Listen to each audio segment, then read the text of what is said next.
Mr. Andy Kaufman in the Hall of Fame. No, no, no, no. I'm Chris Wolvie, the wrestling vlogger who always tells it like it is.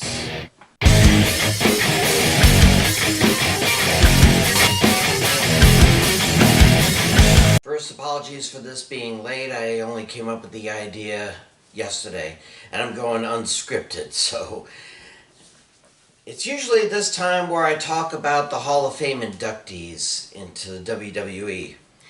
But as there has only been 3 that have been announced, well, that would kind of make a very short video.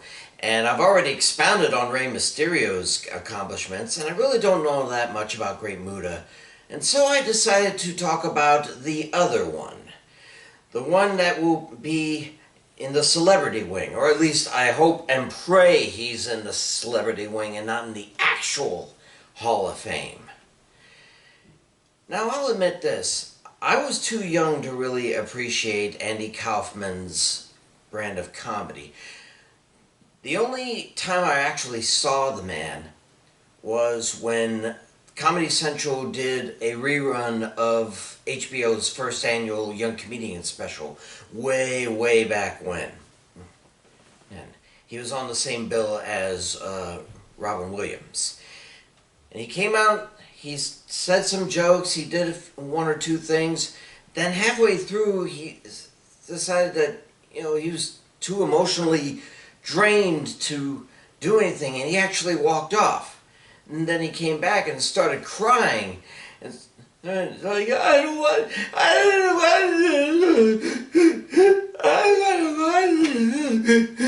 And then he started banging bongos to his crying. Like he was a tribal chief or something like that. So yeah, I didn't really get his brand of humor. Although I did see him doing that thing where he plays the Mickey Mouse theme and mouths, "Here I come to save the day." And no, I've never seen the movie Man on the Moon. But from what I heard, Andy Kaufman, it was a very respected, though very, very odd, comedian. But the one thing that bugged me was how he tried to become super famous through professional wrestling. He actually went to Vince McMahon and asked to make him a wrestling heel. But believe it or not, back then, Vince was not really focused on the entertainment part of sports entertainment. He was more focused on the sports variety. He would change his mind inevitably. And so, Kaufman reached out to his old friend, Jerry the King Lawler. Yes, they were actual friends.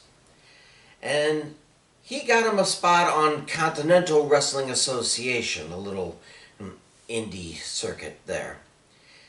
But as a heel wrestler, he came out basically dressed in a pair of long johns and with a title belt that said Intergender Championship.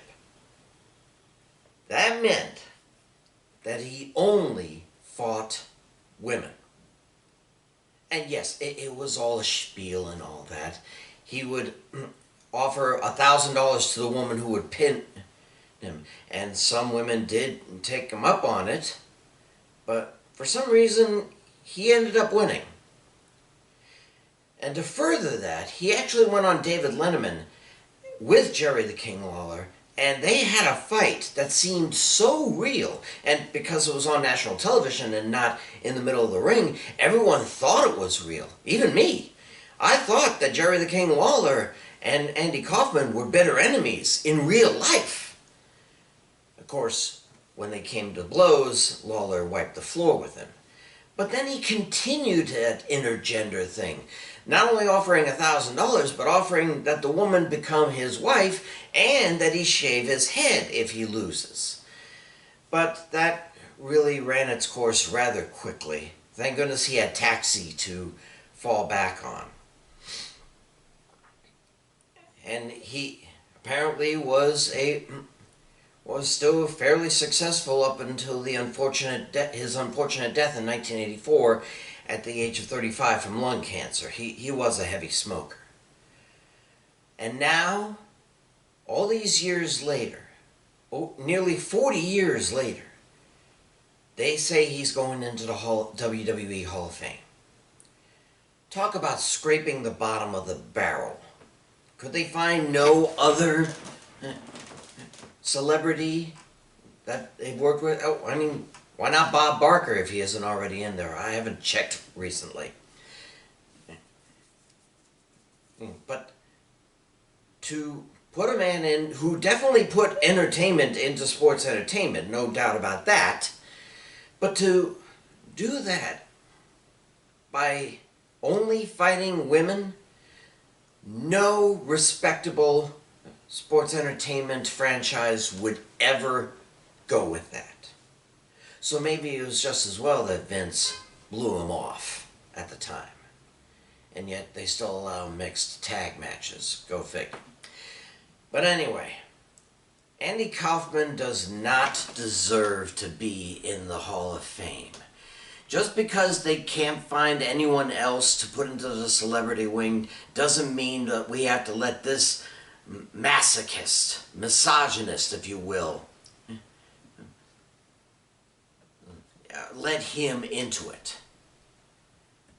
But then again, with Drew Carey, who was only in one Royal Rumble match and threw himself out, with Pete Rose, whose only accomplishment in the WWE was being beaten up by Kane 3 WrestleManias in a row, and with former president and potentially future felon Donald Trump,